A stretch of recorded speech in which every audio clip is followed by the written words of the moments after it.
तो सबसे पहले देखेंगे आज हम लोग करेंगे क्या। आज हम सबसे पहला टॉपिक जो कवर करेंगे वो है the outbreak of the revolution, France became a constitutional monarchy, the declaration of rights of man and citizens and political symbols. ठीक है, हम लोगों ने कहाँ तक पढ़ लिया था कि फ्रांस में पॉपुलेशन बहुत बढ़ गई थी, अराउंड 5 मिलियन पॉपुलेशन बढ़ चुकी थी एंड लोग बहुत ज़्यादा परेशान थे।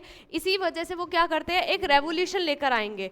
बट उससे पहले लुईस 16 कब पावर में आए थे? In the year 1774। और पॉपुलेशन कितनी इंक्रीज हुई थी? 5 मिलियन। तो उसकी वजह से क्या होने लगा था, प्रॉब्लम्स होने लगी थी सोसाइटी के अंदर, क्योंकि फूड या और नेसेसिटीज की भी रिक्वायरमेंट बढ़ गई थी, जिसकी वजह से वो नीड्स मीट अप नहीं कर पा रहे थे। प्लस प्लस जो आपका किंग था वो, मुझे थोड़ा पढ़ाने दो बच्चे, ठीक है। हाँ वही चीज थी, ठीक है। इसके अलावा क्या था, इसके अलावा क्या था कि जो आपके किंग थे वो इतना कैपेबल नहीं था कि वो रिक्वायरमेंट मीट कर सके। ट्रेजर जो था वो ऑलरेडी एम्प्टी हो चुका था। प्लस उसके साथ साथ उन्होंने क्या किया था, 2 बिलियन का लोन लिया था। उसका क्या हो रहा था, उनके ऊपर डेब्ट हो रहा था। क्यों लिया था लोन? हाँ, अमेरिकन स्टेट्स को आज़ाद कराने के लिए, उनको आज़ाद कराने के लिए। इसीलिए आपके 2 फिलोसफर आए थे, जीन और जॉन। उन्होंने क्या दिया था, उन्होंने मोनार्की के बारे में एक सेंटेंस दिया था, या कह सकते एक बात बोली थी कि हमें इसको अबॉलिश करना होगा। उसके अलावा कौन आया था, द स्पिरिट ऑफ लॉ किसने दिया था? मॉन्टेस्क्यू। ठीक है, तो कुछ ना कुछ चीजें जो फिलोसफर्स वगैरह थे वो लेकर आने लगे थे। प्लस 3 क्लासेस में डिवाइडेड थी society, nobles, clergy and third state. सब कुछ रिकॉल हो गया। नोबल्स में कौन आते थे?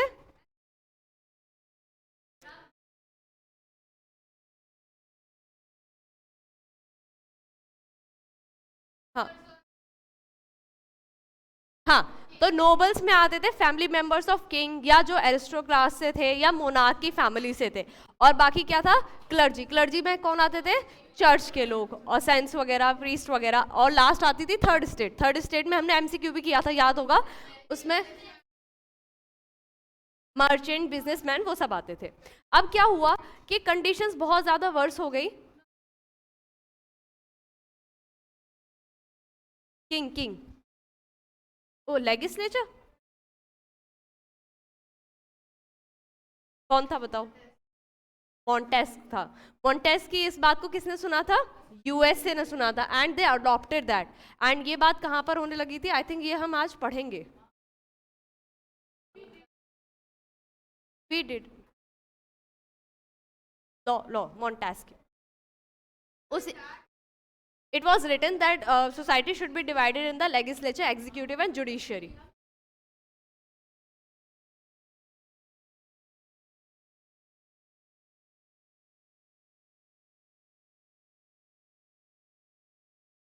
देखो, ये पास नहीं हुआ था, ये एक आइडिया था, द स्पिरिट्स ऑफ लॉज में ये लिखा हुआ था। ठीक है, मॉन्टेस्क्यू ने ये आइडिया दिया कि जो सोसाइटी होती है वो 3 पार्ट में डिवाइड हो जानी चाहिए। वो आइडिया इतना ज़्यादा स्प्रेड हुआ कि वो किसने अडॉप्ट करा? यूएसए ने अडॉप्ट किया। एंड वहाँ पर उन लोगों ने क्या दिया? राइट्स ऑफ मैन भी दिए। ये बात फ्रांस में बहुत ज़्यादा स्प्रेड होने लगी कि देखो यहाँ के इंसान ने एक बात बोली थी और ऐसा कुछ था जो कि हम लोग चाहते थे अपने यहाँ करना, बट यूएसए ने कर लिया एंड वो सक्सेसफुल भी है। तो ये सारी चीज़ें सिर्फ न्यूज़ में थी। तो ये जब चल रहा था तो क्या होता है, देखो जब टैक्स की बात थी ना, टैक्स की वजह से सारा कुछ हो रहा था। टैक्स बढ़ रहा था तो क्या हो रहा था, महंगाई हो रही थी, इन्फ्लेशन हो रहा था। इन्फ्लेशन की वजह से लोग बहुत परेशान थे। वो बोलते कि अब इस लुईस 16 का कुछ तो करना पड़ेगा। इसके अलावा लुईस 16 जो थे वो टैक्स खुद नहीं बढ़ा सकते थे। वो मतलब को खुद नहीं बढ़ा सकते थे, बट वो खुद बढ़ा रहे थे। देख रहे हो, जो लॉ में लिखा हुआ है उसमें ये है कि आप खुद से नहीं बढ़ा सकते हो, आपको मीटिंग बुलानी पड़ेगी। बट वो एक्चुअल में क्या कर रहे हैं, वो खुद से बढ़ा रहे हैं। तो लोग उससे भी नाराज थे। तो ये जो होते हैं लुईस 16 ये डिसाइड करते हैं, पहली बार जो लॉ के लिए चेंज हुआ था, मीन्स टैक्स के लिए जो चेंज हुआ था वो 1614 में हुआ था। उसके बाद कोई मीटिंग ही नहीं हुई। तो ये बोलते हैं कि अच्छा लोग बड़े परेशान हैं, एक काम करता हूँ मैं फॉर्मल तरीके से एक मीटिंग बुलाता हूँ। उस मीटिंग में मैं बात करूँगा कि टैक्स बढ़ाते हैं। ठीक है, फॉर्मल तरीके से एक मीटिंग बुलाता हूँ और बात करता हूँ कि टैक्स बढ़ाते हैं। लोग मान गए, ठीक है। अब क्या होता है कि हर कोई भी चीज़ पास होनी होती है, लॉ होती है, तो वोट होता है। ठीक है, अब जैसे अगर मैं आपसे बोलूँ कि आपकी क्लास में मुझे मॉनिटर बनाना है, तो आप वोटिंग करते हो कि इतने लोग इसके लिए है, इतने लोग इसके लिए है।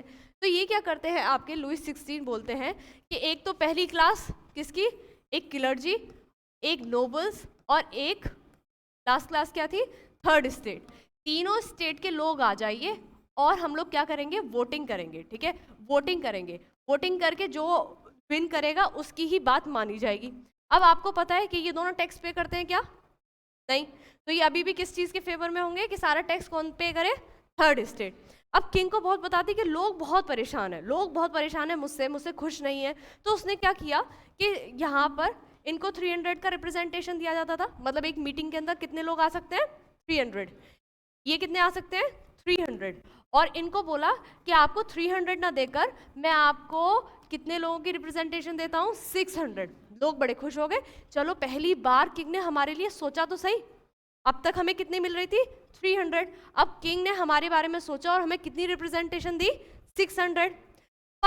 पर किंग इतना ज़्यादा स्मार्ट था, इतना ज़्यादा ब्रेन गेम वो कर रहा था, इतना ज़्यादा इनको ट्रिक कर रहा था। उसने क्या बोला? भले ही आप 300 हो, भले ही आप 600 हो, कितने भी हो, बट आपकी वोट की वैल्यू कितनी होगी?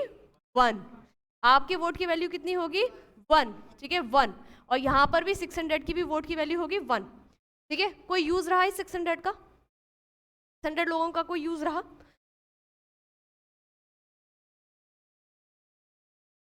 हाँ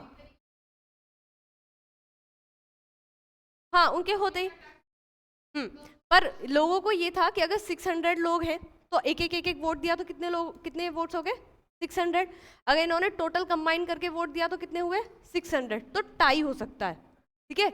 ये माइंड में था लोगों के। तो लोग खुश हुए थे उस टाइम पर जब किंग ने बोला कि आप चाहे 600 हो जाओ, चाहे 1000 हो जाए, आप सब एक जगह कंबाइन करोगे और उसकी वोट की वैल्यू क्या है? 1। तो क्या कोई फायदा? ये अगर 1 1 ऐड करें तो हम कितना होगा? 2। मेजॉरिटी किसकी हुई? इनकी।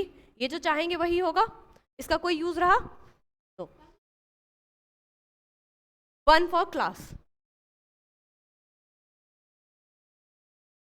नहीं, जैसे देखो आपकी क्लास है, ठीक है, जैसे ये 3 रोज है, ठीक है। एक स्टेट कोई भी मान लीजिए, एक स्टेट, ठीक है। अब आपका ना, आप इसमें कंबाइंड डिसीजन लो और आपका वोट 1 ही काउंट होगा, यस या नो, ठीक है। ऐसे कोई रिप्रेजेंटेटिव नहीं होता था, बट ये था कि आपका एक कंबाइंड आएगा, कोई भी बोल देगा कि मैम हमारी तरफ से यस है, हमारी पूरी टीम की तरफ से, मैम हमारी टीम की तरफ से नो है, हमारी टीम की तरफ से यस है। वो वाला मीन्स एक ही रहेगा, मैं इंडिविजुअल से नहीं पूछूंगी यस या नो, ठीक है। वो चीज़ खत्म की थी यहाँ पे। अब क्या हुआ? तो लोग बड़े गुस्सा हो गए कि मतलब ये क्या तरीका है यार, तुमने हमें ट्रिक कर दिया। हमें लगा था कि तुम थर्ड स्टेट के बारे में पहली बार तो सोच रहे हो, बट यहाँ पे ऐसा नहीं किया था किंग ने, ठीक है। अब यहाँ पे क्या हुआ? जैसे ये चीज़ आती है तो ये लोग बोलते हैं कि किंग हमारी एक प्रपोजल एक्सेप्ट करो कि हमें 600 लोगों को एक एक वोट का राइट दो। मीन्स ये जो आप टोटल कंबाइन सीट बना रहे हो ना, कंबाइन सीट नहीं, 1 1 वोट का राइट दो। किंग बोलता है अगर मुझे ये करना ही होता तो मैं ये मीटिंग क्यों लेकर आता? एंड तुम्हारी इतनी कोई वैल्यू नहीं है कि मैं तुम्हारी बात को सुनकर तुम्हें ये चीज़ दूंगा। बट इसके अलावा एक और चीज़ हुई थी उस टाइम पर। अब 600 लोग जाएंगे, कितनी % सोसाइटी है फीजेंस ऑफ वर्कर्स की? 90% लोग हैं। 90% में से कितने लोग गए हैं? 600। अब आप लोगों के और फ्रेंड्स भी होंगे, उन्हें भी अपनी बात रखनी होगी, तो वो क्या करने लगे? लेटर्स लिखने लगे। आपको क्या आने लगे? 40,000 लेटर्स आने लगे। मीन्स ये एक स्टेट है, थर्ड स्टेट, ठीक है। ये रिप्रेजेंटेटिव है, बाकी और आपके जो स्कूल में या जहाँ पर भी आपके एज के स्टूडेंट्स हैं, आप सबके रिप्रेजेंटेटिव हो। अब आप सबकी बात तो सुन नहीं सकते, तो लोग क्या लिखने लगे? आपको लेटर्स। कितने लेटर आपको मिले? 40,000 लेटर इनके पास आए कि सर ये भी करवा देना, जब आप वहाँ पर किंग के सामने जाओगे ना 600 लोग, तो हमारी ये वाली भी रिक्वेस्ट एक्सेप्ट करवा देना, ये वाला प्रपोजल भी रख देना। ऐसे करके कितनी रिक्वेस्ट की गई? 40,000 रिक्वेस्ट की गई, ठीक है। बट लोगों ने, मतलब किंग ने मना कर दिया कि मैं ऐसा कुछ नहीं करने वाला हूँ, ठीक है। उसके बाद क्या होता है? एक और चीज़, peasants, artisans and womens were denied to entry, ठीक है। इनको एंट्री ही नहीं दी गई थी। जो थर्ड स्टेट में और लोग थे ना, और कौन था इनके अलावा? बिजनेसमैन, एजुकेटेड क्लास, जैसे लॉयर्स या आपके डॉक्टर्स या कोई भी प्रोफेशनल से जो बिलोंग करते थे ना, हाई प्रोफेशन से, वही लोग गए। वर्कर्स, आर्टिसियंस, हाँ, बट सबको अपने राइट्स चाहिए होते हैं ना। हाँ, but they are human beings. अगर ह्यूमैनिटी के पर्सपेक्टिव से देखो तो सबके अपने राइट्स होते हैं, इच्छाएं होती हैं कि हमारे लिए भी कुछ हो। बिजनेसमैन जाएंगे, बिजनेस का जो फायदा होगा या हाई क्लास के लिए जो फायदा होगा, थर्ड स्टेट में जो हाई क्लास है, तो वो अपने हिसाब से सोच कर आ जाएंगे। इनके बारे में कौन सोचेगा? कोई नहीं। प्लस सबसे बड़ा सेक्शन वुमेन, इनको बिल्कुल रिप्रेजेंटेशन नहीं था।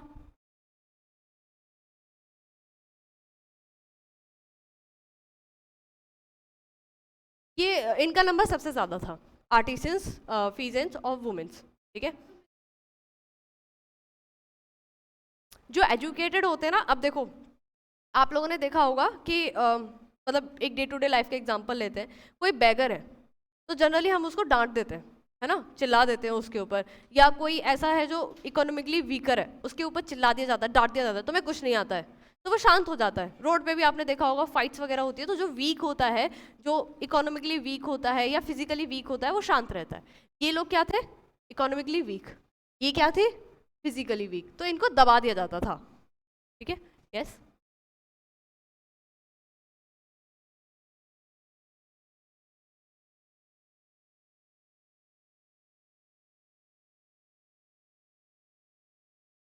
वो थे 90% ऑफ सोसाइटी बना रही है थर्ड स्टेट, तो 600 लोग तो निकल आते हैं ना, ठीक है। तो 600 पीपल थे वहां पर। वुमेन्स को कोई राइट नहीं था और इनको कोई राइट नहीं था। और इन्होंने कितने लेटर्स लिखे थे इन 3 सेक्शंस ने? 40,000 लेटर, जो हम पहले पढ़ चुके हैं, ठीक है। एंड ये मैंने आप लोग को बता दिया है, voting in the state general in the past had been conducted according to the principle that each state has 1 vote, ठीक है। तो वही किंग ने बोला था कि हर स्टेट का कितना वोट है? 1। कितना? एनर्जी बड़ी लो है, वीकेंड में आते हो।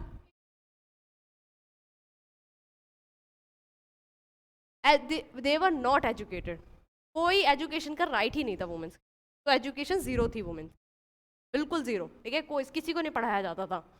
इसके अलावा क्या होता है, ये मैंने आप लोगों को बता दिया, ये फॉरवर्ड रख दिया गया, ठीक है। अब क्या होता है, जैसे ये बात होती है, बड़े लोग गुस्से में हो जाते हैं और सारे कहाँ पर बाहर आ जाते हैं? एक टेनिस कोर्ट में, ठीक है। कहाँ बाहर आ जाते हैं? एक टेनिस कोर्ट में आ जाते हैं, ठीक है। इसके अलावा कुछ इंपॉर्टेंट है, but the members of the third state demanded voting now to be conducted as a whole, ठीक है। अंदर ही होते हैं, मतलब अंदर ही है, पूरा एक चर्च है, हाँ पीछे की साइड पे खड़े होते हैं, बाकी नोबल्स क्लर्जी वहां पर होते हैं। अब इन लोगों ने वही डिमांड रखी कि हर मेंबर का क्या होना चाहिए?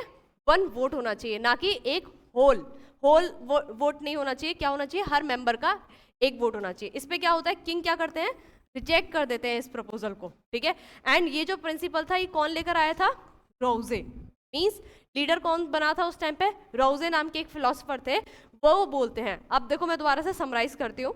मीटिंग चल रही है, ठीक है, मीटिंग चल रही है, तीनों स्टेट्स को बुलाया गया। थर्ड स्टेट्स के कितने लोग आए हैं? 600। बाकी स्टेट्स के कितने कितने हैं? 300 300। और रिप्रेजेंटेशन की बात करें, वोटिंग की बात करें, तो हर स्टेट को कितना वोट है? 1 वोट। तो टोटल 3 वोट्स होंगे, जो भी मेजोरिटी होगी वो जीत जाएगी।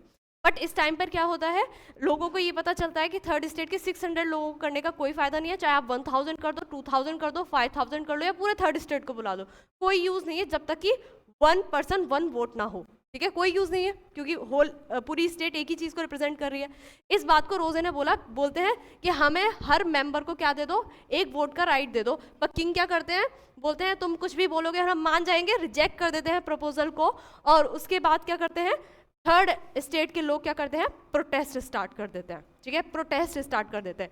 20 जून को सारे लोग कहाँ पर आ जाते हैं? उसके बाहर, उस कोर्ट, उस पैलेस के बाहर कहाँ आ जाते हैं? एक टेनिस कोर्ट में इकट्ठा होते हैं कि अब तो कुछ करना पड़ेगा। अब क्या है, पानी सर के ऊपर चला गया है, किंग हमें कहीं भी रिप्रेजेंटेशन नहीं दे रहा, मीटिंग सिर्फ एक नाम की है, नोबल्स क्लर्जी साइन कर देंगे, हम लोग क्या करेंगे? कुछ भी नहीं, हम सिर्फ टैक्स पे करते रहेंगे। इसीलिए सब लोग कहाँ मिलते हैं? एक टेनिस कोर्ट में मिलते हैं और क्या बोलते हैं? अब हम क्या बनाएंगे? अपनी नेशनल असेंबली बनाएंगे। नेशनल असेंबली मतलब एक तरीके की पार्टी बनाएंगे, और पार्टी बनाने के बाद क्या लेकर आएंगे? कॉन्स्टिट्यूशन लेकर आएंगे। एक ड्राफ्ट करते हैं, कॉन्स्टिट्यूशन ड्राफ्ट करते हैं, और कॉन्स्टिट्यूशन ड्राफ्ट होने के बाद ये सब कब हो रहा है? 1789 में। और कॉन्स्टिट्यूशन कब आता है? 1791। हमारा कॉन्स्टिट्यूशन कब आया था? 1950। और हमको इंडिपेंडेंस कब मिली थी? 3 ईयर का टाइम लगा था। यहाँ कितने टाइम लगा है? 2 ईयर्स का, ठीक है। तो कॉन्स्टिट्यूशन ड्राफ्ट होने में टाइम लगता है। तो मैं डेट साथ के साथ क्लियर कर रही हूँ। ये 20 जून 1789 की बात हो रही है। मीटिंग की बात कब स्टार्ट हुई थी? मई में स्टार्ट हुई थी। मीटिंग कब तक एंड हो पाती है? 20 जून तक एंड हो पाती है। 20 जून से एंड होते होते 2 साल लग जाते हैं कॉन्स्टिट्यूशन बनने में। अब इस टाइम पर जो लीडर्स हैं, ठीक है, लीडर्स हैं। अब इन्होंने क्या सोचा था, क्या ये किंग को हटाना चाहते थे, किंग के अगेंस्ट थे? नहीं, ये लोग किंग के अगेंस्ट नहीं थे। आप बोलोगे मैम एकदम से ऐसा क्या सस्पेंस डाल देती है, ये लोग किंग के अगेंस्ट नहीं है, इतना सब तो ये कुछ कर रहे हैं, असेंबली बना रहे हैं, टेनिस कोर्ट में आ गए। ये क्या चाहते थे, किंग की पावर्स को लिमिट करना चाहते। किंग बहुत उल्टे सीधे रूल्स बना रहा था, तो इसको क्या करते हैं, इसकी पावर्स को लिमिट कर देते हैं। पर किंग को क्या उसकी पोजीशन से हटाना है? नहीं, किंग क्या रहेगा, किंग ही रहेगा। नहीं, दे वांटेड, मतलब एक ऐसा होता है कि वो चाहते हैं बट वो हटाएंगे नहीं, ठीक है, मतलब खुश नहीं है। अब जैसे मैं आपकी क्लास में हूँ, मैं एज अ किंग हूँ, मैं आपको टास्क देती हूँ, होमवर्क देती हूँ, असाइनमेंट्स देती हूँ, तो आप क्या बोलोगे, एक असेंबली बनाते हैं, मैम की पावर्स को लिमिट करते हैं। आप चाहते हो कि मैं नहीं पढ़ाऊँ? नहीं, आप चाहते हो कि मैं एज अ टीचर यहाँ पर रहूँ, बट क्या करना चाहते हो, लिमिट करना चाहते हो पावर को, कि मैम आप होमवर्क नहीं दोगी, क्लास लोगी, बात खत्म। इसी तरीके से ही क्या चाहते थे कि किंग की पावर्स को लिमिट कर दो, किंग वहां पे ऐसा पोजीशन तो होल्ड करेगा, इंटरनेशनल रिलेशंस देखेगा, पर ये टैक्स वगैरह के रूल बनाने का काम इसका नहीं रहेगा, ये एडमिनिस्ट्रेशन नहीं देखेगा, ये सिर्फ क्या देखेगा, इंटरनेशनल लेवल पे चीजें देखेगा, लोगों की रिक्वायरमेंट्स को फुलफिल कराएगा। ठीक है, ये कौन है यहाँ पे, राउजे। ठीक है, ये क्या है, नेशनल असेंबली। हाँ, अपने हिसाब से करवाएं, उसकी मतलब पावर्स को लिमिट कर दें। अब एक चीज है, इंपॉर्टेंट क्वेश्चन यहाँ पे बनता है एमसीक्यू, आप लोग लिख भी सकते हो पॉइंट्स जो भी मैं हाईलाइट कर रही हूँ। ठीक है, इसमें था कि जो कॉन्स्टिट्यूशन बना था उसके जो लीडर्स थे वो कौन थे, मीराबियो एंड अबेसियस। ठीक है, एबेसियस और मीराबियो नाम के दो लोग थे जिन्होंने इस कॉन्स्टिट्यूशन को या इस नेशनल असेंबली को ऑर्गेनाइज करने में, ड्राफ्ट करने में हेल्प की थी। रोजे का क्या है रोल था कि वो उस टाइम पर वहां पर थे, प्रेजेंट थे, जब नेशनल असेंबली में टेनिस कोर्ट का डिसीजन हो रहा था, या उन्होंने डेमोक्रेसी वाली बात बोली थी कि हर पर्सन का हर राइट होना चाहिए। एबेसियस, हाँ, ये दो लोग थे। ठीक है, ये लीडर थे at the time of constitution. रोजे,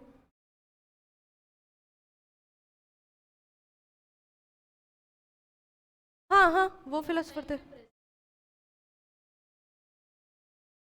देखो, ये डेमोक्रेसी वाली जो बात है ना, ये इन्होंने लिखी थी, democratic principles put forward by philosophers like Rousseau in his book the social contract. ठीक है, इस बुक में लिखा था, उसके अकॉर्डिंग ये चीज प्लान हुई थी। मैं वही बोल रही हूँ कि वन वोट वन मेंबर वाली बात किसने बोली थी, रोजे ने बोली थी। किस बुक में बोली थी, ये भी लिख लेना, ये पॉइंट मिस हो गया, इसको एज अ एमसीक्यू रखना।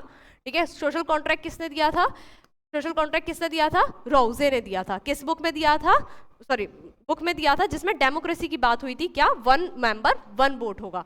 ठीक है, बाकी जब कॉन्स्टिट्यूशन ड्राफ्ट हो रहा था तो कौन लीडर्स थे, मिराबियो एंड अबेसियस। क्वेश्चंस पूछूं अब मैं, क्वेश्चन पूछे, द स्पिरिट ऑफ लॉ किसने दिया था, मॉन्टेस्क्यू। मीटिंग कब हुई थी, किस ईयर में हुई थी, इन मई।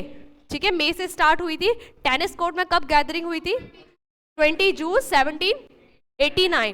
कॉन्स्टिट्यूशन कब बनकर तैयार हुआ था, किसने फ्रेम किया था, अबेसियस एंड मिराबियो।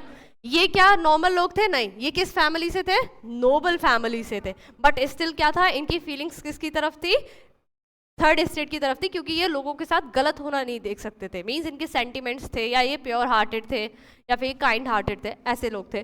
सोशल कॉन्ट्रैक्ट किसने लिखी थी बुक, रोजे। क्या लिखा था उसमें, वन मेंबर वन वोट, हाँ, प्रिंसिपल दिया था। ठीक है, Mirabeau was born in noble family and convince the need to do away feudal privileges. Feudal privileges क्या होती हैं, हाँ, बर्थ से मिले।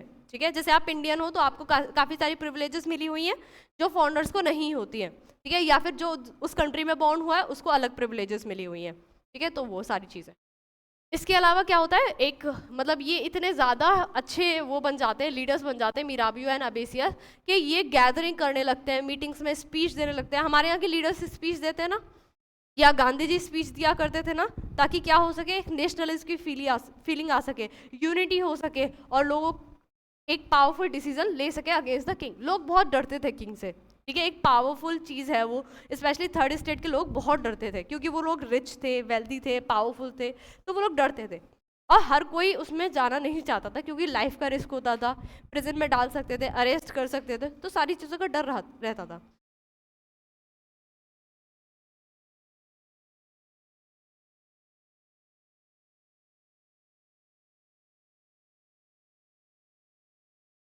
अभी पता चलेगा इस, ठीक है, अभी आ गया। नहीं नहीं नहीं, पता था, ठीक है, उसको आइडिया था कि ऐसा कुछ चल रहा है, क्योंकि देखो हर जगह। हाँ सिर्फ नहीं, किंग ने किया था, मैं बताती हूँ, देखो किंग को ये था कि नोबल्स वगैरह इंपॉर्टेंट है, ये लोग हाई लेवल, मतलब एक चीज होती है कि मैं पावरफुल हूँ, तो आप मेरे अगेंस्ट ना वॉइस नहीं रेस कर सकते। किंग को ये था कि हाँ कर रहे होंगे, कॉन्स्टिट्यूशन बना रहे होंगे, ठीक है, अपनी गैदरिंग कर रहे हैं, मीटिंग कर रहे हैं, बट इतना बड़ा चेंज ले आएंगे वो नहीं था उसको, ठीक है। प्लस बहुत सारे लोग, इवन नोबल्स भी, उसी की क्लास के लोग कहाँ जाने लगे, थर्ड स्टेट की हेल्प करने, तो एक माइंड में आइडिया वो भी था, ठीक है। अब क्या होता है कि Abbe Sieyes the originally a priest wrote an influential pamphlet called what is third state. ये बहुत इंपॉर्टेंट है, किसने लिखी थी थर्ड स्टेट की पैम्पलेट, किसने लिखी थी, एमसीक्यू बनता है। एबेसियस ने लिखी थी, और उसमें लिखा क्या था, उसमें लिखा क्या था कि मतलब एक जनरली एक ऐसी पैम्पलेट आई थी जिसकी वजह से क्या हुआ था कि पूरे पूरे एरिया में, पूरे उसमें एक आग जैसी फैल गई थी कि थर्ड स्टेट है क्या। जैसे आपसे पूछते हैं ना, आप लोग अपने आप से कभी पूछते हो कि मैं हूं कौन, आता है कभी थॉट? एक छोटे से, इतने बड़े यूनिवर्स में, एक छोटे से प्लानिट में, एक छोटी सी सिटी में, एक इतने बड़े कॉन्टिनेंट में, एक छोटी सी सिटी में, एक छोटे से प्लेस पे रह रहे हो आप हो क्या, एक नॉर्मल से स्कूल, छोटे से स्कूल में पढ़ रहे हो, ऐसे थॉट्स आते हैं। इसी तरीके से जब इन्होंने पूछा कि थर्ड स्टेट है क्या, ठीक है, थर्ड स्टेट है क्या, उससे क्या होने लगा कि लोगों के बीच में और ज्यादा वो आने लगा कि थर्ड स्टेट है क्या। थर्ड स्टेट 90% पॉपुलेशन बनाती है, जो चाहे वो चेंजेस ये लेकर आ सकते हैं, ऐसे कुछ मोटिवेशन स्पीचेस इन्होंने दिए।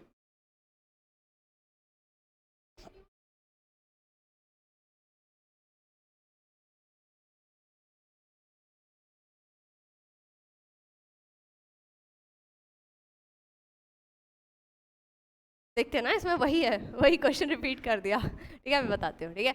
अब क्या होता है कि नेशनल असेंबली कहाँ पे बिजी थी, वर्सेलिस पे बिजी थी, किसमें, ड्राफ्टिंग का कॉन्स्टिट्यूशन। अब बाकी जो फ्रांस था उसमें क्या लगी हुई थी, आग लगी हुई थी। किसकी वजह से आग लगी हुई थी, एक तो चाहिए थे अपने राइट्स, और दूसरा क्या था, ब्रेड की शॉर्टेज। ब्रेड की शॉर्टेज मतलब देखो यहाँ पे ये फीमेल है, मतलब ये है लेडी है, ये क्या कर रही है, ये स्प्रेड डिस्ट्रीब्यूट कर रही है ब्रेड। मतलब बेकरी की हालत बहुत ख़राब थी, ब्रेड नहीं हुआ करता था, ब्रेड का मतलब रोटी नहीं हुआ करती थी, खाने के लिए चीज़ें नहीं थी, और बहुत ज़्यादा प्रॉब्लम होने लगी थी। क्यों? क्योंकि क्योंकि सप्लाईज रुक गई थी विंटर्स की वजह से। ये सब रिस्पॉन्सिबिलिटी किसकी होती है, किंग की होती है। अभी तक कॉन्स्टिट्यूशन से बन रहा है, अपने लेवल पे वो लोग बना रहे हैं, किंग को कोई आइडिया नहीं, अभी भी किंग पावर में है, और किंग क्या कर रहा है, अपनी रिस्पॉन्सिबिलिटीज को पूरी नहीं कर रहा है।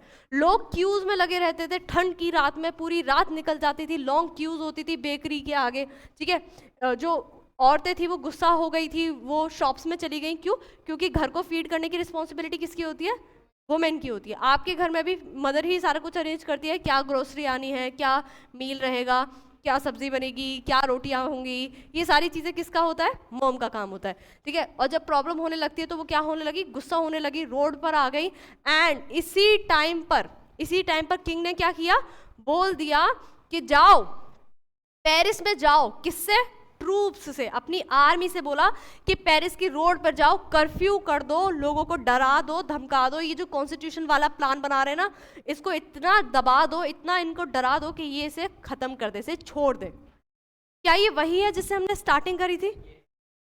यस, मैंने स्टार्टिंग किसे करी थी, एक मूवी का फ्लैशबैक बताया था कि लोग लड़ रहे हैं, 7,000 लोग गैदर हुए हैं, लोग किसकी तरफ जा रहे हैं, प्रिजन की तरफ जा रहे हैं, एम्यूनिशन वगैरह कलेक्ट कर रहे हैं। एक रूमर फैल गई थी, रूमर फैली थी पेरिस में कि वो हमें आके किल कर देगा। और कंट्री साइड मीन्स पेरिस के आसपास के जो गांव वगैरह थे वहां पर ये रूमर हुई थी कि किंग के आदमी क्या करेंगे, आकर हमारी जान नहीं लेंगे, हमारा जो हार्वेस्ट है उसको खराब कर देंगे, सबको आग लगा देंगे। हार्वेस्ट मतलब क्रॉप।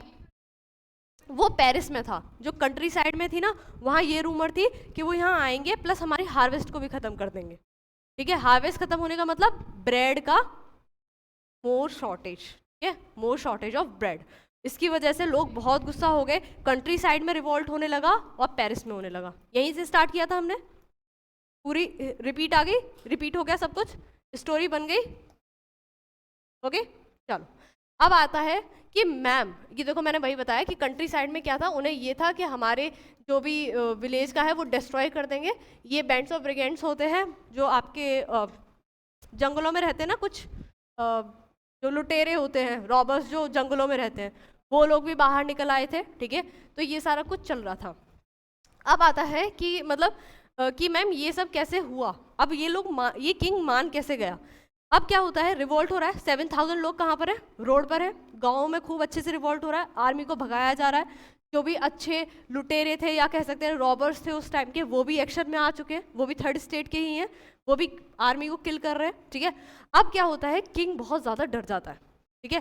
किंग क्या कर जाता है, डर जाता है कि यार अगर मैंने नहीं माना तो इन्होंने प्रिजन तो तोड़ ही दिया है, ये कल को फोर्ट में आ जाएंगे और मुझे भी मार देंगे, छोड़ेंगे क्या, नहीं छोड़ेंगे। तो वो डर के क्या करता है, मैं मान जाता हूं तुमने जो नेशनल असेंबली बनाई है, एक्सेप्ट कर लेता हूं, बस ऊपर से। क्या उसके मन में आइडिया आ गया था कि मैं मानूंगा, नहीं, वो सिर्फ ये चाहता था कि ठीक है तुम लेकर आए हो, बस अपनी जान बचाने के लिए, वो नहीं चाहता था कि उसको मारा जाए।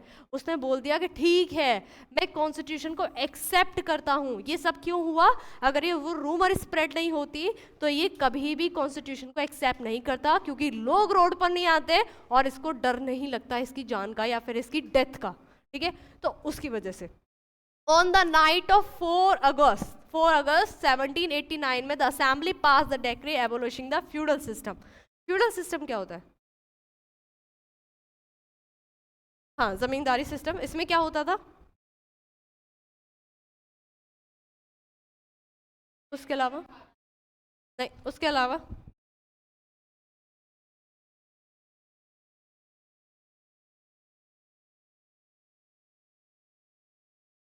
फ्यूडल सिस्टम क्या होता है, तो तो मैं बताती हूँ। देखो जैसे ये एक पूरा टेरिटरी है, ठीक है, जैसे ये पूरी क्लास है, ये एक टेरिटरी है, ठीक है। इसमें क्या है, किंग होगा एक, ठीक है, एक क्या है आपका किंग है। अब ये क्या है, इसको पूरे को संभाल सकता है, इतना छोटा तो नहीं होता है, बहुत बड़ा होता है। अब मैं आपसे कहूँ कि आप पूरी नोएडा का डिस्ट्रिक्ट का पुलिस या पूरी एडमिनिस्ट्रेशन संभाल सकते हो, नहीं। आप क्या अपॉइंट करोगे, सर्विस में लोग अपॉइंट करोगे। इसी तरीके से ये क्या अपॉइंट करता था, फ्यूडल लॉर्ड्स, क्या, फ्यूडल लॉर्ड्स।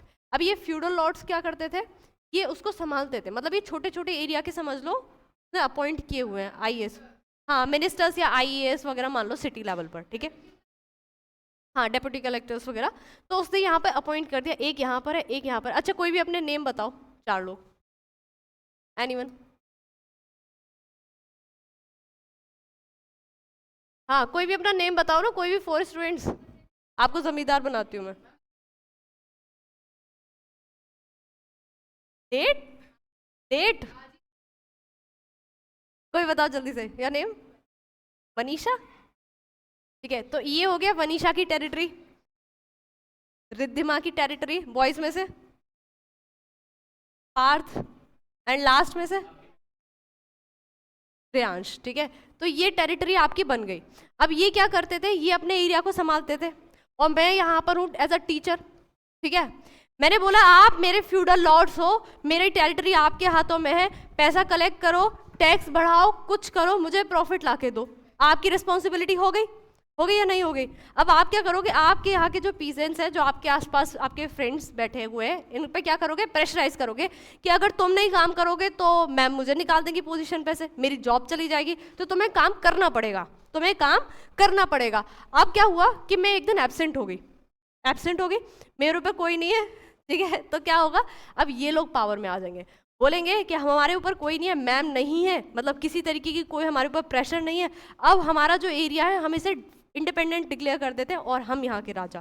तो आपकी क्लास में 4 किंग बन जाते हैं। तो ये क्या होता था, इससे पूरी जो टेरिटरी होती थी वो छोटे छोटे पार्ट्स में टूट जाती थी। अब जैसे मैं एग्जांपल लूँ, चंद्रगुप्त मौर्य, मुगल एम्पायर, कितना बड़ा बड़ा एरिया कवर कर लेते थे ना ये लोग। फिर बाद में क्या होता था, जैसे किंग गया वो छोटे छोटे एरियाज में डिवाइड हो जाता था। सडनली ऐसा क्या हुआ, हाँ सडनली ऐसा क्या हुआ, क्योंकि फ्यूडल लॉर्ड्स क्या कर लेते थे, उसको एरिया को इंडिपेंडेंट कर देते थे एंड खुद वहाँ के किंग बन जाते थे।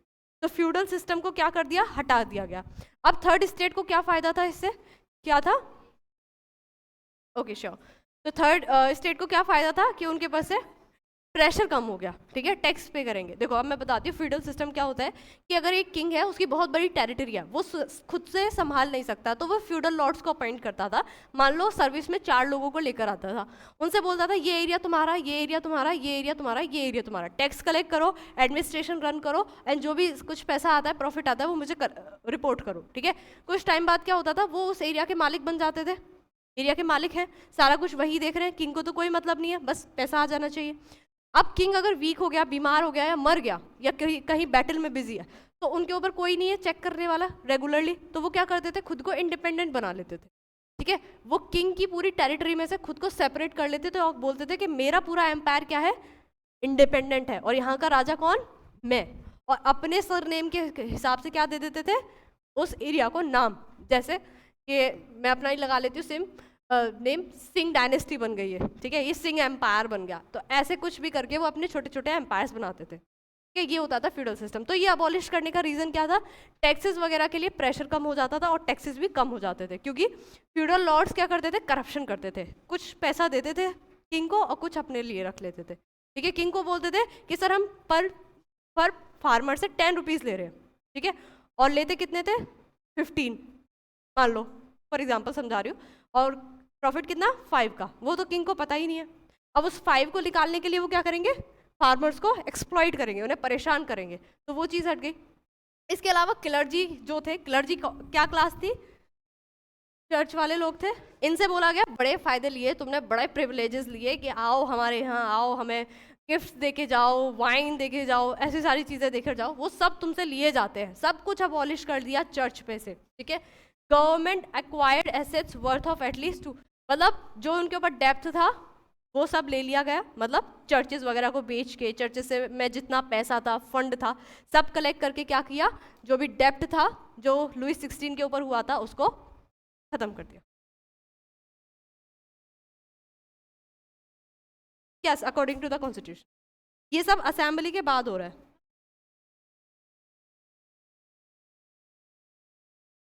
नहीं, और भी चेंजेस लेकर आएंगे, बट अभी क्या था, यही टारगेट था। सबसे पहला टैक्स से ही परेशान थे ना, सबसे पहले टैक्स खत्म करा।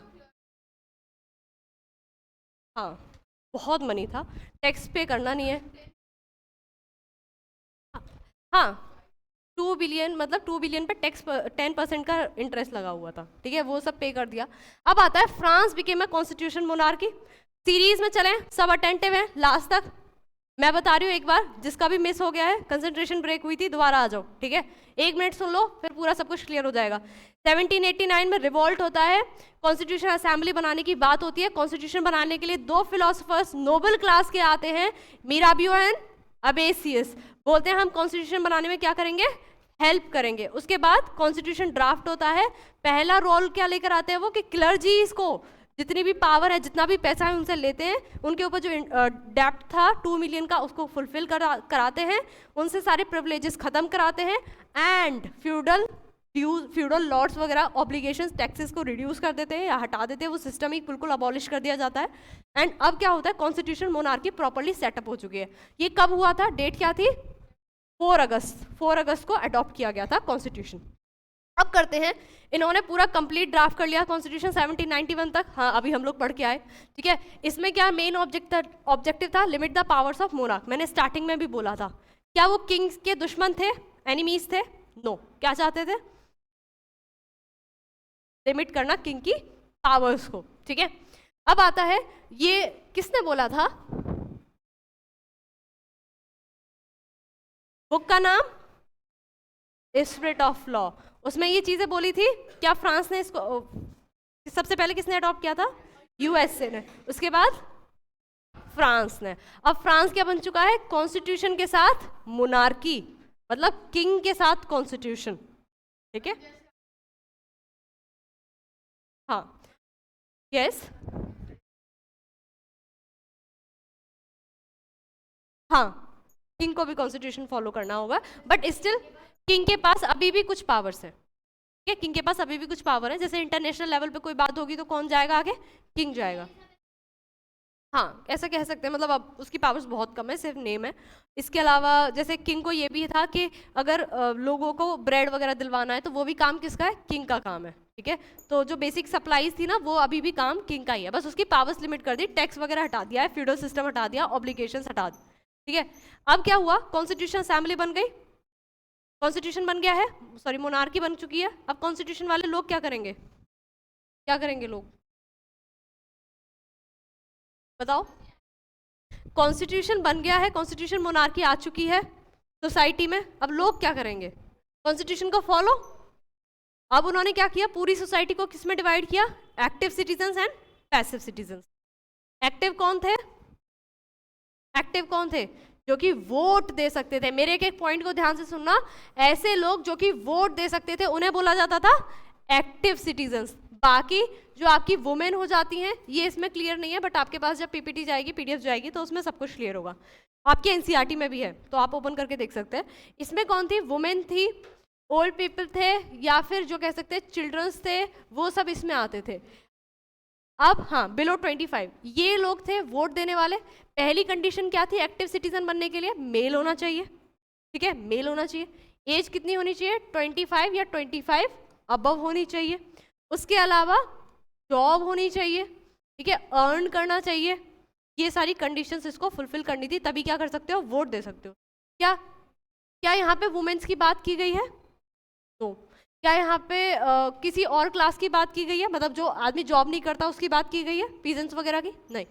तो जो नेशनल असेंबली फाइट कर रही थी स्टेट्स के लिए कि स्टेट का क्लासिफिकेशन जो है इसको हटा दो, क्लर्जी नोबल्स वाला, वो दोबारा से क्या ले आई है, अपने यहाँ कैटेगरी ले आई है, जो कि सबसे बड़ी गलती थी किसकी, नेशनल असेंबली की। किसके लिए फाइट कर रही थी नेशनल असेंबली, क्लर्जी नोबल्स और थर्ड स्टेट में डिफरेंस खत्म करने के लिए। और यहाँ क्या किया उसने, दो पार्ट में डिवाइड कर दिया। हाँ, थर्ड स्टेट को ही डिवाइड कर दिया, सबसे बड़ी गलती यही कर दी उसने। मतलब तुम जिसके लिए इतनी देर तक लड़ रहे हो और बाद में जाके तुम भी वही करो, तो क्या फायदा है इसका, कुछ भी नहीं, ठीक है। अब इन्होंने क्या बोला, ये जो एक्टिव सिटीजन्स हैं ये वोट करेंगे और कितने लोगों को इलेक्ट करेंगे, 50,000 को। ये 50,000 लोग क्या बनाएंगे, नेशनल असेंबली बनाएंगे। एंड नेशनल असेंबली में इसमें एक किंग भी रहेगा, मिनिस्टर्स रहेंगे। ये वाला पार्ट क्या है, एग्जीक्यूटिव, मतलब 3 पार्ट में डिवाइड किया गया। लेजिस्लेचर का काम क्या होता है, law banana, L for legislature, L for law, ठीक है। एग्जीक्यूटिव क्या काम क्या होता है, एग्जीक्यूट करना। एग्जीक्यूट करने के लिए कौन है, किंग है और मिनिस्टर्स है। किंग से बोलते हैं देखो तुम्हारी पावर्स लिमिट नहीं कर रहे, बहुत तुम्हें शक्ति दी हुई है, तुम लॉज को ना इम्प्लीमेंट करोगे। ये वीटो पावर क्या होता है, वीटो का मतलब होता है एब्सोल्यूट पावर, ठीक है। क्लास में से किसी को बाहर निकालने की पावर किसके पास है, मेरे पास। क्या ये वीटो पावर है, यस, मेरी एब्सोल्यूट पावर है। मैं किसी से पूछूंगी वहां जाके कि सर मुझे एक बच्चे को निकालना है, नहीं, मेरी क्लास में कोई भी इनडिसिप्लिन करेगा मैं निकाल दूंगी। क्या मैं आपसे पूछूंगी निकालना चाहिए या नहीं, नहीं। तो मैंने किसी का सजेशन लिया, नहीं। किसकी पावर थी, एब्सोल्यूट पावर, मेरी एब्सोल्यूट पावर थी।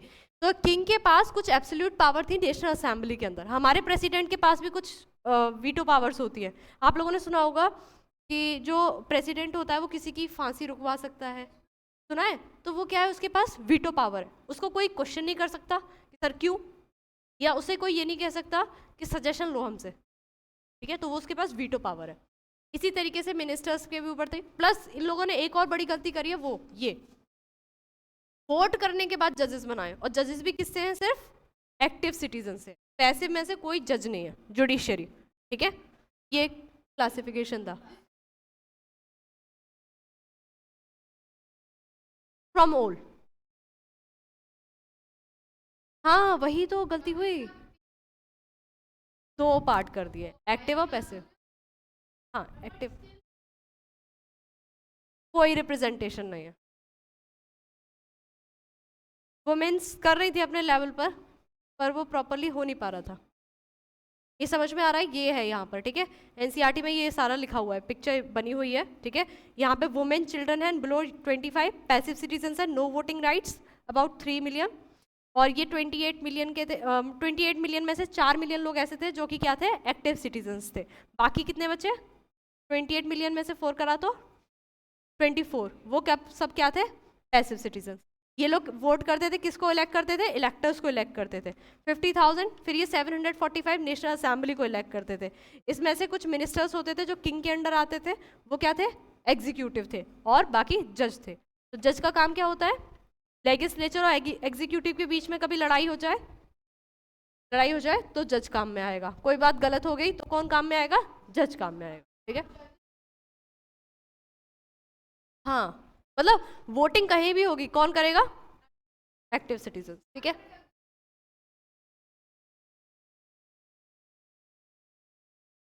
कुछ भी नहीं है, वही तो सबसे बड़ी गलती है, सब कुछ।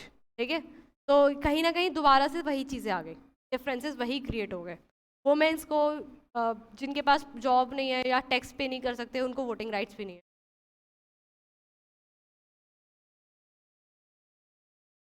वोटिंग होती थी, वोट किया, नहीं नहीं नहीं, एग्जाम्स नहीं होते थे। जॉब जॉब मतलब ऐसी जॉब जिसमें आप टैक्स पे कर रहे हो।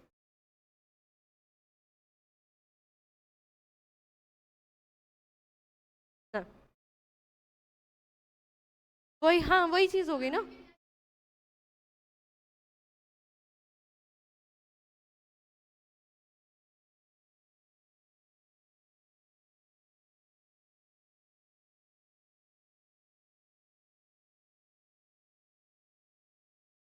मेरिट हुआ, बट वुमेन्स के राइट कहाँ पर है?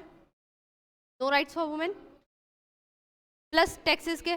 अब क्या इंडिया में क्या ऐसा है कि कोई इलिटरेट है तो वो वोट नहीं कर सकता? कर सकता है। ठीक है, तो वो जो ये कॉन्स्टिट्यूशन लाना चाह रहे थे ना, जो ये डेमोक्रेसी चाह रहे थे, वो प्रॉपरली फुलफिल नहीं करी थी। हाँ, हाँ, एजुकेशन वुमेन्स को तो दी ही नहीं जा रही है, तो ये बहुत बड़ी गलती थी। ठीक है, अब क्या था, ये इसमें सब इनडायरेक्टली इलेक्टेड थी नेशनल असेंबली, ये मैंने आप लोगों को बता ही दिया है। क्या ये रिक्वायरमेंट याद रखना, कौन वोट कर सकता था? Not all citizens, all citizens, man above 25 years of age who paid taxes equal to at least 3 days of labor wage, इतना तो पे होना चाहिए। उनको क्या बोला गया? एक्टिव सिटीजन्स बोला गया। Remaining man and women were classified as passive. कितने लोग थे ये ऐसे? 4 मिलियन। ठीक है, और ये कितने लोग थे? 24 मिलियन। ठीक है, और आपके जो नेशनल असेंबली थी उसमें कितने लोग थे? 745। ठीक है, और जो इलेक्टर्स थे वो कितने थे? नेशनल असेंबली को कौन इलेक्ट करता था? इलेक्टर्स करते थे। वो कितने थे? 50,000।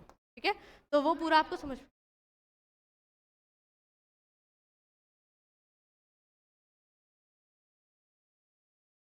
हाँ, लेबर वेज, मतलब एक लेबर वेज बना दी मैंने कि आपको 3 दिन में कितना मिलेगा?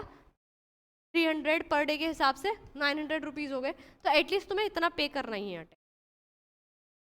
हाँ, पर मंथ।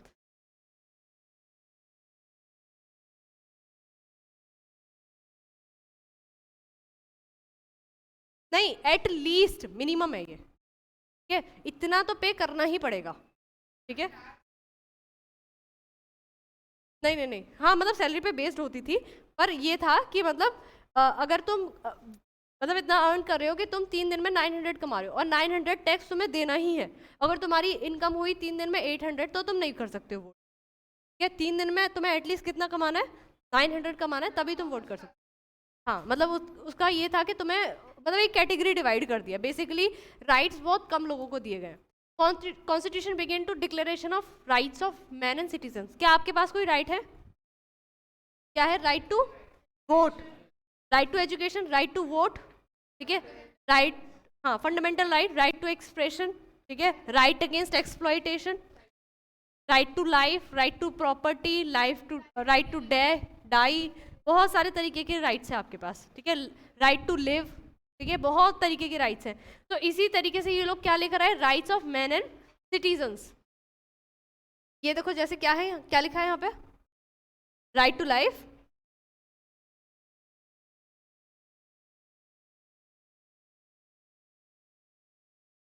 ठीक है। क्या यहाँ पे ऐसा कुछ बोला है कि बर्थ के बेसिस पे? No, on the basis of merit. ठीक है, हर ह्यूमन बीइंग को ये क्या देंगे? ये राइट्स देंगे, और जितने भी बर्थ के बेसिस पे थे वो सब क्या कर दिए गए? अबॉलिश कर दिए गए। ठीक है, तो ये राइट्स दिए थे। अब राइट्स क्या क्या थे? वो ये हैं। सबसे पहले तो free and equal in right मिलेगा, मतलब फ्री रहेगा वो। ठीक है, man are born and remain free and equal in rights. क्या लिखा है यहाँ पर? एक पोर्शन मिसिंग है, क्या? वोमेन। तो राइट्स किसके लिए थे? सिर्फ मैन के लिए। The aim of every political association is the preservation and natural inalienable rights of man. Alienable का मतलब क्या होता है? एलियंस क्या होते हैं? जो बाहर से आई चीज, ठीक है, वो सारी चीजें, ठीक है।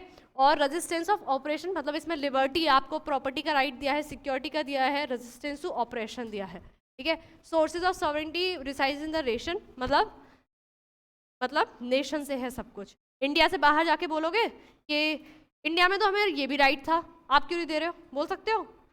नहीं। तो उसकी जो भी राइट्स थी, जो भी चीजें थी, वो कहाँ रिसाइड करती है? नेशन में है सारी चीजें।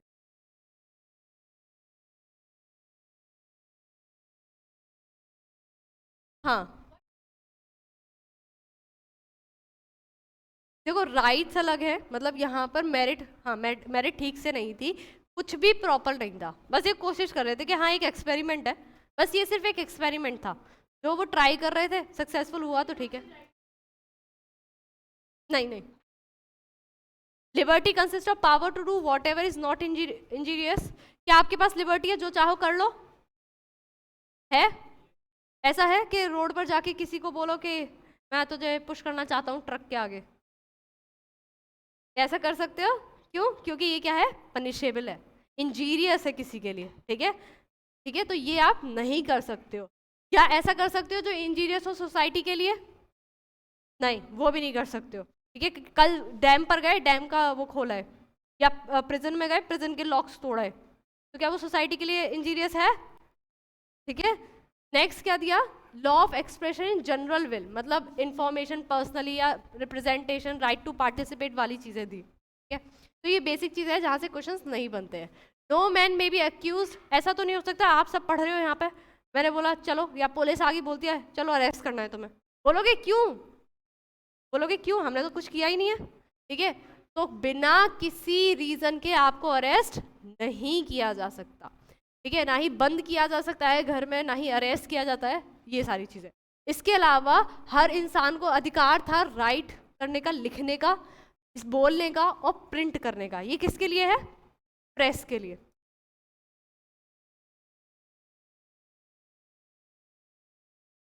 एवरी सिटीजन, मतलब अब इंसान अगर बोलना चाहता है, औरत बोलना चाहती है तो बोलेगी, फीमेल अगर बोलना चाहती है तो बोलेगी, ठीक है। कुछ लिखना चाहती है लिखेगी, पर लिखना आता नहीं है।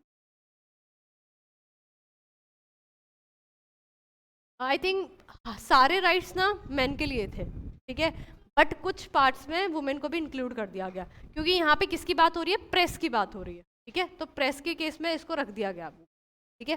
तो जनरली क्या करता था किंग के मेरे अगेंस्ट नहीं कुछ लिखोगे, कुछ लिखोगे तो जेल में बंद, ठीक है। मेरे अगेंस्ट अगर आप लोगों ने कुछ लॉ पास किया तो मैं क्या करूँगी? कल से क्लास से बाहर खड़ा कर दूंगी। करोगे पास?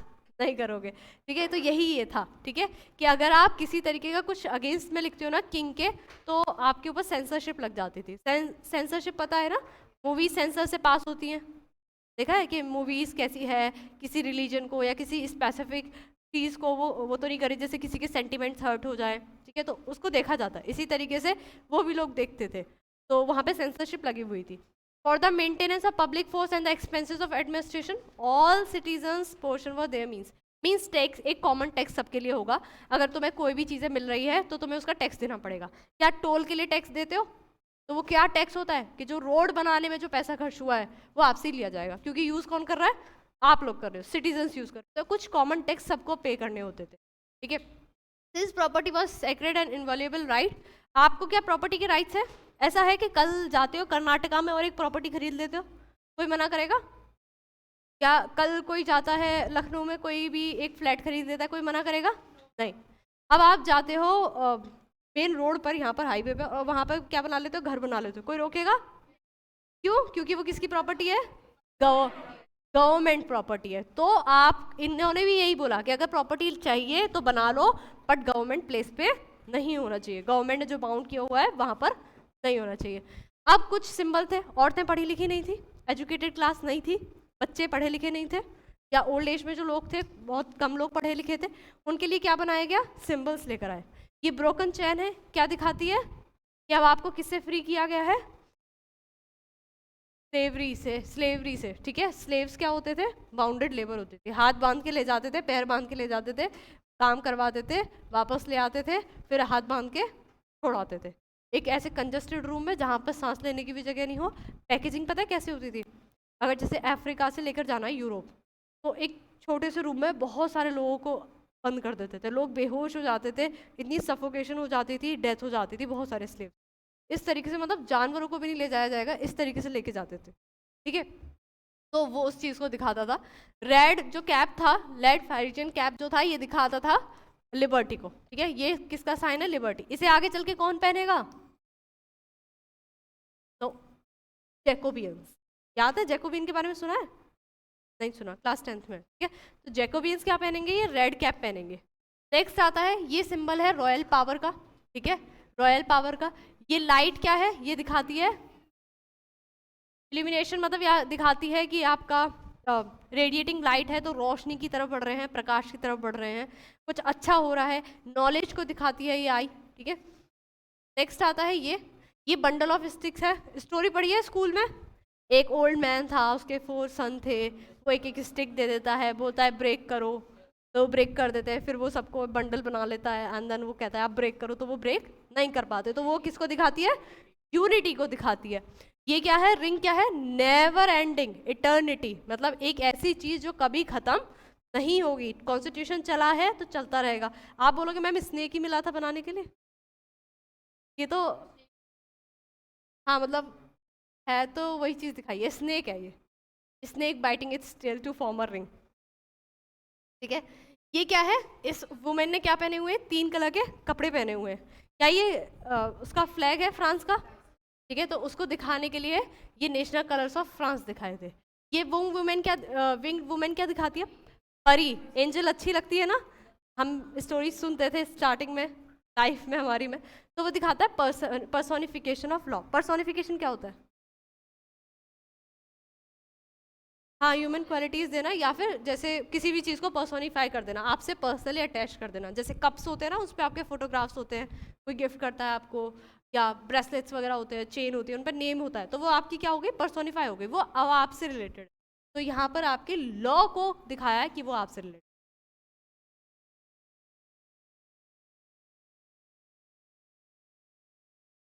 उसी टाइम बने थे।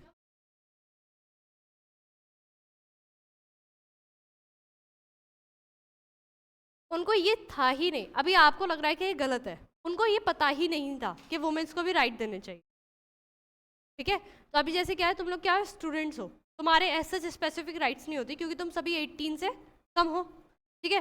तो इन मे बी इन फ्यूचर तुम्हारे लिए भी कुछ आ जाए कि 15+ के लिए कुछ होना चाहिए, पर अभी हमें नीड लगती है? नहीं लगती है। मे बी इन फ्यूचर हमें लगने लगे कि ये 15+ वाले जो बच्चे हैं इन्हें कुछ और राइट्स भी देने। हाँ, सिटीजन्स को वुमेन, वैसे सिटीजन्स को भी, मतलब जो सिटीजन होता था वो भी मेल को ही रिप्रेजेंट करता था। हाँ, मतलब they are of no use, मतलब वेस्ट माना जाता, they are only made for kitchen और for doing household work, for making breads, वही काम था, ठीक है। ये क्या बनाया है? Declaration of rights of women. ये क्या है? National France. ये क्या है? Wing women, personification of law. Revision हम लोग करेंगे अभी इसे, ठीक है, एक बार रिवाइज कर लेते हैं, फिर उसके बाद क्लास खत्म करते हैं। यस, तो हम लोगों ने बस लास्ट रिवीजन, ठीक है, बस थोड़ी सी अटेंशन, सारे लोग अटेंशन में बैठ जाओ, बिल्कुल स्ट्रेट, ठीक है। तो क्या क्या पढ़ा हम लोगों ने? आंसर तुम ही लोग दोगे। 1789 में रिवॉल्ट होता है। कहाँ पर रिवॉल्ट होता है? डेट क्या थी? 20 जून, 20 जून 70, हाँ टेनिस कोर्ट में, 1789, ठीक है। उसके बाद क्या होता है? पास होती है, बनती है क्या? National assembly. सोशल कॉन्ट्रैक्ट किसने लिखा था? किसने दिया था? रोजे ने। क्या बात की गई थी उसमें? 1 मेंबर 1 वोट। उसके बाद क्या होता है? कॉन्स्टिट्यूशन फ्रेम होता है। 2 फिलोसफर्स आगे आते हैं नोबल फैमिली के, मिराबियो एंड हेबेसियस। कॉन्स्टिट्यूशन बनाने में वो क्या करते हैं? हेल्प करते हैं। कॉन्स्टिट्यूशन को लेकर किसके पास जाते हैं? किंग के पास जाते हैं। किंग मतलब जब वो बन ही रहा होता है उस टाइम क्या हो जाता है? किंग बोल देता है अपनी ट्रूप्स को, जाओ पेरिस में क्या लगा दो? कर्फ्यू लगा दो। रूमर स्प्रेड होता है पेरिस में और कंट्री साइड में। कंट्री साइड मतलब विलेज एरिया। तो जो पेरिस में लोग क्या कर लेते हैं, जाते हैं प्रिजन पे, जाते हैं वहाँ से एमिनेशन वगैरह कलेक्ट करते हैं, राइट्स कर देते हैं, हर जगह आग होती है और मतलब बहुत फियर वाला माहौल होता है, ट्रूप्स डर जाती है। प्लस कंट्री साइड में लोगों को क्या रूमर होता है कि हमारी क्रॉप्स को बर्न कर देगा किंग, तो वो भी क्या करने लगते हैं, अटैक्स करने लगते हैं, जितने भी रॉबर्ट्स वगैरह होते हैं वो भी निकल आते हैं। ठीक है, उसके बाद क्या होता है, उसके बाद क्या होता है, किंग डर जाता है एंड वो क्या करता है, accept constitution monarchy. Constitution monarchy accept की जाती है। कॉन्स्टिट्यूशन मोनार्की में किसने जो सोसाइटी थी दो पार्ट में डिवाइड किया, एक था पैसिव, एक था एक्टिव। एक्टिव सिटीजन्स में कौन कौन आता था, मेल, 25 प्लस जॉब्स, और कितना टैक्स पे करना चाहिए, 3 days ऑफ लेबर्स वेज, इतना टैक्स पे करना चाहिए। पैसिव में women's, children's and old age या फिर youth below 25 years of age. ये कितने लोगों को इलेक्ट करते थे, 50,000। उनका नाम क्या था, इलेक्टर्स। इलेक्टर्स किसे इलेक्ट करते थे, 745 नेशनल असेंबली। ये सब क्या है, लेगिस्लेचर। ये सब क्या है, लेगिस्लेचर। एग्जीक्यूटिव में आते थे किंग एंड मिनिस्टर्स। किंग के पास वीटो पावर्स थी, यस, ठीक है। नेक्स्ट आता था जुडिशरी। जुडिशरी भी क्या होती थी, वोटिंग से ही बनाई जाती थी।